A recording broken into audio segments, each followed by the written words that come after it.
Caller. I want to get all my callers in because this is your last chance to ask Mr. Dickman questions. Yes, go ahead, caller.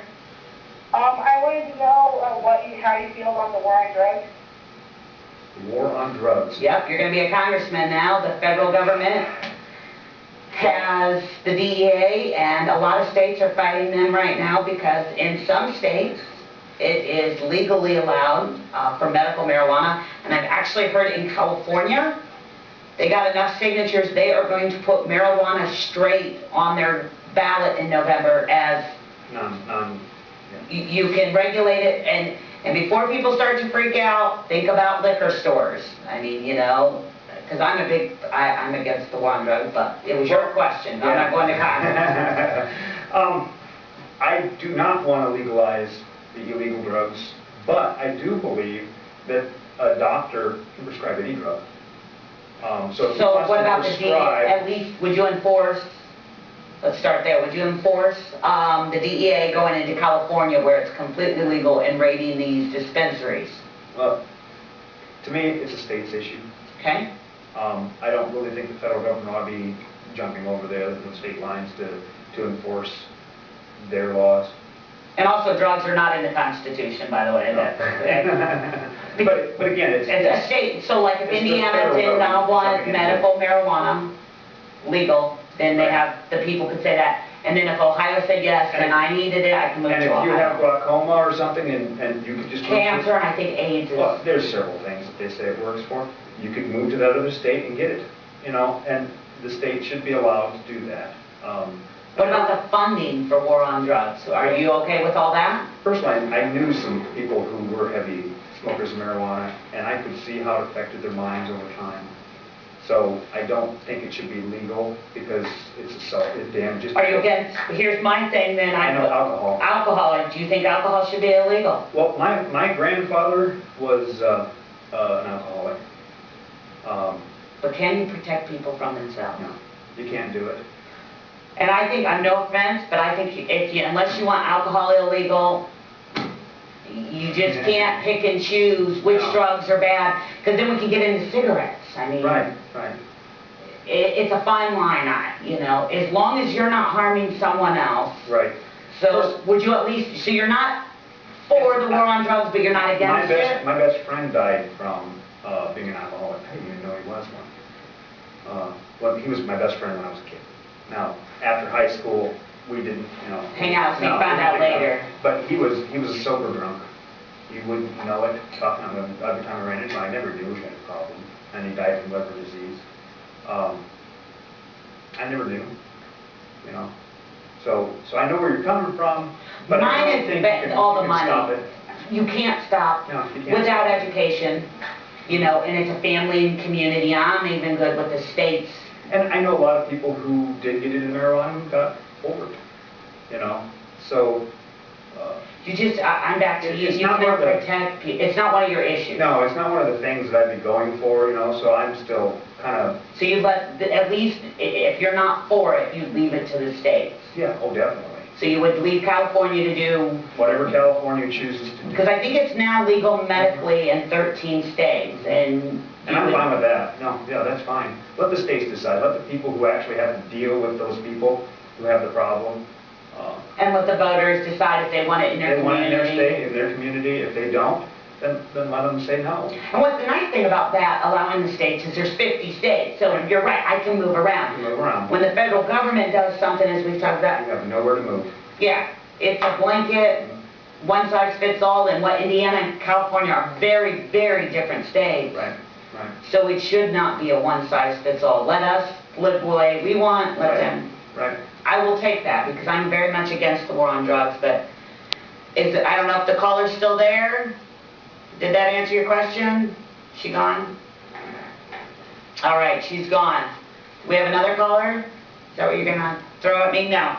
All right, we're live on Stupid Politics. All right, we're going to go back to my questionnaire. I want to get through this, and we're going to run out of time. It's always so quick when I have such a good guest. All right, will you oppose any attempt to nationalize our healthcare system, including any sort of public option for insurance? You said yes. Yes, and in fact, by enforcing Article 1, Section 6, Paragraph 2 of the Constitution, I could get almost 200 incumbents removed from office if they choose not to give up their bar license, which I think most of them would choose not to because they make more money with their bar license. Yeah, not in this day and age, but okay. Well, I'm here with the PAC and the lobbyists and... You could be right, but I know Clinton sure wanted his. Yeah, you're right, they probably would. And you know, they would point somebody else in there, but it would get 200 incumbents out. But it could also... Not my guy, at least, he's a doctor. He could actually, by doing that, we could actually, not overturn, but annul the health care. Because 56% or 54% of the Senate, they're all attorneys, and I believe they all voted for the health care. If you got in, would you be with the group that wants to repeal the entire thing? It wouldn't be a repeal, it would be a null because it wasn't legally passed. But if you didn't get that far and you were in office, would you repeal it at this point? Oh, I would try. If I was unsuccessful. I mean, would you debate certain things, or would you be with repeal the whole thing? Just repeal the whole thing. Okay. The whole method, yeah, it was not done right. It was bad. I have another phone call here. You guys found me late in the evening, but you found me. Greg Dickman, go ahead, caller. Well, I was doing my neighbor's lawn today, pondering some thoughts. I got to thinking about all the Republican choices, and we have a career politician incumbent, we have a used car salesman, we have a lawyer, and we have a mobile home park landlord. And I thought that was amusing, but what I was really calling about is that, yeah, I see the grin there. I was asking which one he was. But no, I've learned a little bit here about Mr. Dickman along the way here. But the Democrats have nobody on their ballot really to speak of. And so I was just going to say that if they wanted to have any voice, because generally everything is decided in the Republican primary, that they should institute or commence Operation Chaos and cross over and vote. Of course, I have civic responsibility. Cross over and vote for who the best opposition party candidate might be, so that we have a choice between two good people in the fall. So it's time for all the Democrats to cross over and commence Operation Chaos and vote for the best Republicans that they think are going to be good opponents, so that we have good government. You know what I'm saying? Yeah, I've heard that theory before. I think it's, no offense, silly. I think you should vote for the best person that you think will do the job, and if there's no one there, then just don't vote in that. I don't understand I hope if I vote for this guy over here, he won't win or she will win, so that my guy will have a shot. You're picking a lot of... I think they tried to do that, was it Rush Limbaugh did that last time, and it didn't work out so well. So if Rush can't do it, I don't think it. And I'm not a big proponent. I understand, but is there not somebody that you agree with that you could vote for? Well, I think that there's, I think Mr. Thomas would make a fine congressional candidate. I think Mr. Dickman has some good ideas too. You know, I chatted with him the other night. He's got some good ideas. I think that Mr. Stutzman would be the best choice for the Republicans to make. And then, even though he voted for the largest tax increase in Indiana's history? I think that we need a fresh, new, young face. I don't like, I think Senator Coates is too tied in with the Washington bureaucracy. I agree with that. But like I said, I think that Mr. Dickman has some good, fresh ideas also as congressman.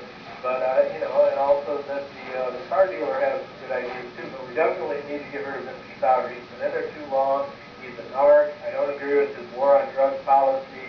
He's too tied in with Washington. He's not in touch with the wishes of the people.